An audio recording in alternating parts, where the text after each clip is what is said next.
मित्रों नमस्कार। आज हम आपके लिए लेकर आए हैं पंचतंत्र की नई कहानी जिसका शीर्षक है शेरनी का तीसरा पुत्र। किसी घने जंगल में एक शेर और एक शेरनी साथ साथ रहते थे। वे दोनों एक दूसरे से बहुत प्रेम करते थे। हर दिन दोनों साथ में ही शिकार करने जाते और शिकार को मारकर साथ में बराबर बराबर खाते थे। दोनों के बीच में विश्वास और भरोसा भी खूब था।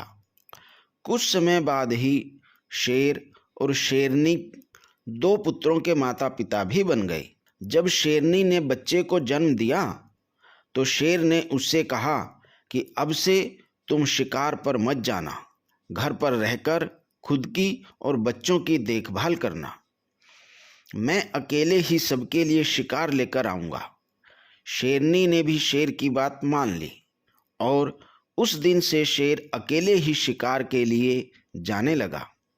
वहीं शेरनी घर पर रहती और बच्चों की देखभाल करती थी। बदकिस्मती से एक दिन शेर को कोई भी शिकार नहीं मिला। थक हार कर जब वह खाली हाथ घर की तरफ आ रहा था तो उसे रास्ते में लोमड़ी का एक बच्चा अकेले घूमता हुआ दिखाई दिया। उसने सोचा आज उसके पास शेरनी और बच्चों के लिए कोई भी भोजन नहीं है तो वह इस लोमड़ी के बच्चे को ही अपना शिकार बनाएगा। शेर ने लोमड़ी का बच्चा पकड़ा, लेकिन वह बहुत छोटा था, जिस वजह से वह उसे मार नहीं सका। वह उसे जिंदा ही पकड़कर घर लेकर चला गया। शेरनी के पास पहुंचकर उसने बताया कि आज उसे एक भी शिकार नहीं मिला है। रास्ते में उसे यह लोमड़ी का बच्चा दिखाई दिया तो वह उसे ही मारकर खा जाए। शेर की बातें सुनकर शेरनी ने कहा, जब तुम इस बच्चे को नहीं मार पाए तो मैं इसको कैसे मार सकती हूँ? मैं इसे नहीं खा सकती।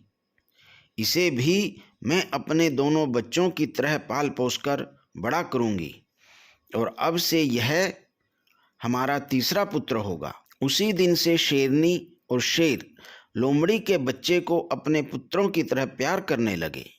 वह भी शेर के परिवार के साथ बहुत खुश था। उन्हीं के साथ खेलता कूदता लोमड़ी का बच्चा बड़ा होने लगा। तीनों ही बच्चों को लगता था कि वह सारे ही शेर हैं। जब वह तीनों कुछ और बड़े हुए तो खेलने के लिए जंगल में जाने लगे।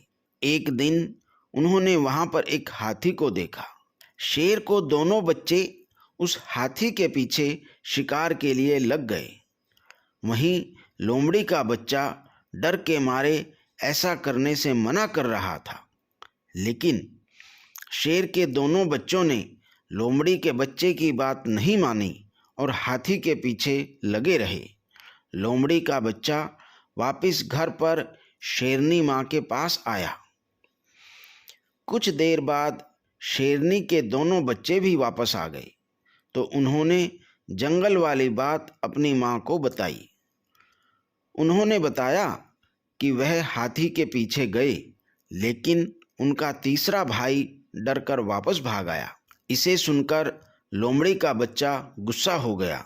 उसने गुस्से में कहा कि तुम दोनों जो खुद को बहुत बहादुर बता रहे हो, मैं तुम दोनों को पटक कर जमीन पर गिरा सकता हूँ। लोमड़ी के बच्चे की बात सुनकर शेरनी ने उसे समझाया कि अपने भाइयों से इस तरह की बात नहीं करनी चाहिए।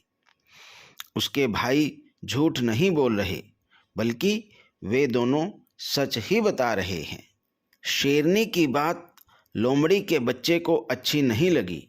गुस्से में उसने कहा, तो क्या आपको भी लगता है मैं डरपोक हूँ और हाथी से डरकर भाग आया था? लोमड़ी के बच्चे की इस बात को सुनकर शेरनी उसे अकेले में ले गई और उसे उसके लोमड़ी होने का सच बताया।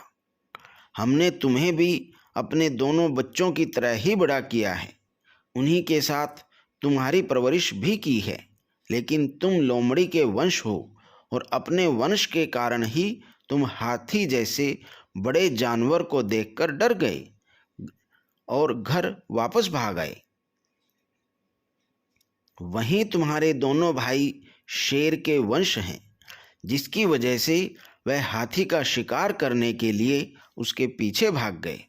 शेरनी ने आगे कहा कि अभी तक तुम्हारे दोनों भाइयों को तुम्हारे लोमड़ी होने का पता नहीं है।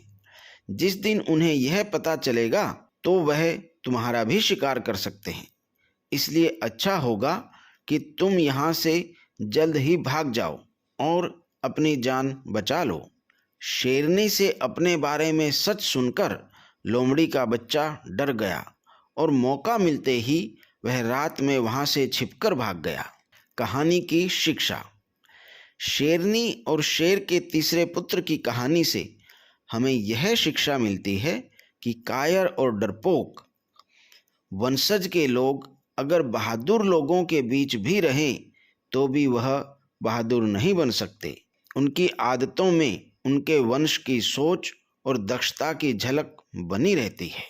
मित्रों, अगर आपको कहानी पसंद आई है तो कृपया वीडियो को लाइक करें, शेयर करें, कमेंट करें और हमारे चैनल को सब्सक्राइब जरूर करें। धन्यवाद।